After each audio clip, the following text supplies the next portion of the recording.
Okay. Okay. Jeez. I'm professional. You're professional.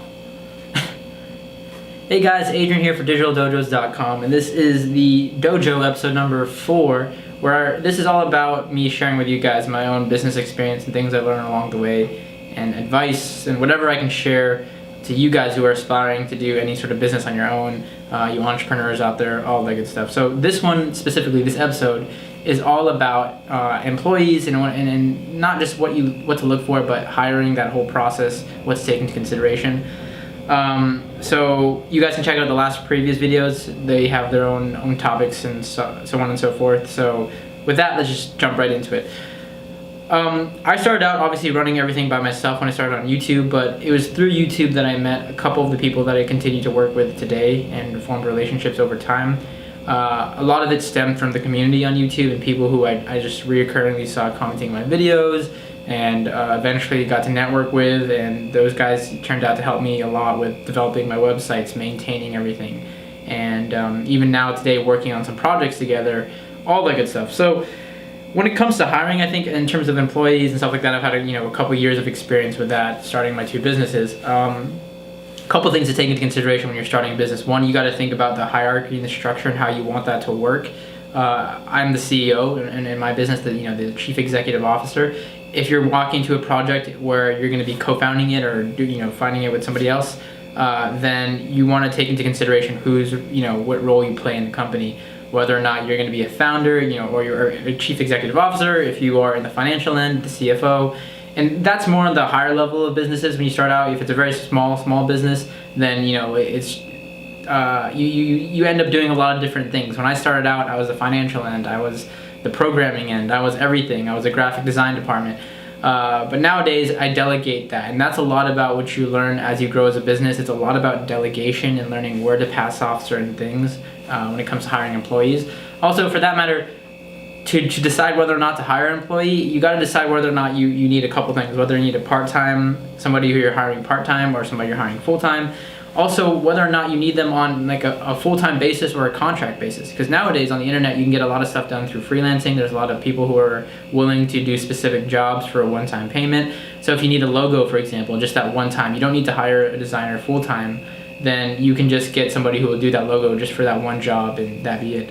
So there's sites like freelancer.com to look at, fiverr.com, a whole bunch of those freelancing sites. Just Google freelancer for whatever job you need, whether it's audio work, video work, whatever.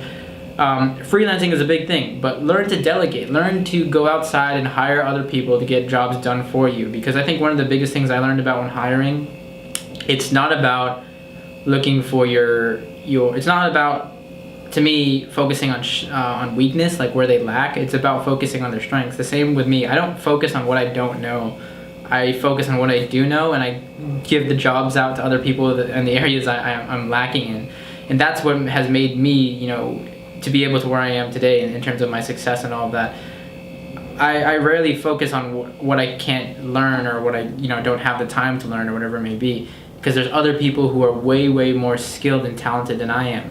And that's another thing. In the employees I have hired, I look for the traits that I lack. I look for the things that I'm bad at and the things that I just don't know. And I look for them to fill those roles, because there's hierarchies in business where you can look at it like this guy's above this guy and this guy's above this guy, or you can look at it like we're all on an even playing field in some respects, of course. But I feel like when it comes to what you're looking for, that's obviously in the end going to come down to you. The traits and the skill sets you want in your employees, depending on your business, that all comes down to your business and how you want to operate it. But for me, I know I can't do everything. I know I don't have the time and capacity to learn everything. And I know I'm not the smartest when it comes to my company. That's why I hire other people. And rather than trying to be the smartest guy in the room, I'd rather hire the smartest person in the room. So that's my philosophy. Again, it's going to differ from business owner to business owner. Some people want that aggressiveness. Some people want that ruthlessness. And if that's your business field and that's what you need, then by all means. But that's something to weigh out. What are you looking for in an employee? And also, furthermore, like I said, whether or not you need it starting out, because that's obviously overhead, that's expenses, all of that thing. Those are things you want to take into account. Now, as far as when you actually hire employees, there's sites like intuit.com that have payroll services. Payroll services are something you want to look into. Basically, that automates the whole process of paying out and all of that. It can take from banks and PayPals and all that. So that's something you really want to dive into as well. It's a really, really great and easy to use service. And just contracts, things of those legal nature that you're going to want to obviously draft up and draw up. You're going to want things in writing. You're going to want things explained, whether or not your company offers like any level of insurance or packages. There's a lot of different legalities and stuff that get involved when you're hiring people. So look into that, research that. What are the things that you want to offer as a company? And again, when you're starting out small, the line is the line is very thin on where you want to go. But obviously, as you scale up in businesses, you need to get more professional. You need to get, sorry for that thing keeping going off. You need to get more stuff documented and more, I guess, set in stone. So again, this is just my own personal opinion when it comes to hiring and all those things to take into consideration and to weigh out the pros and cons, whether or not you need to fill this position, you need that position, or you just go the freelancing route and hire people then. But also, just realize that delegation is a huge thing.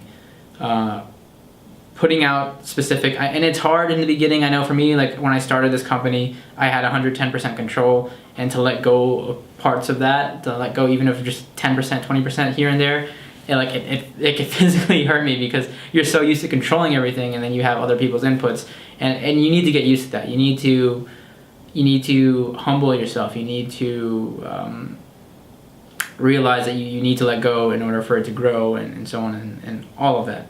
All right, so that's all I have to say for this video. I hope it helps out. Again, your opinions will differ, your what you're looking for will differ, and it all comes down to your company's core mentality and mission. So thanks a lot for watching, guys.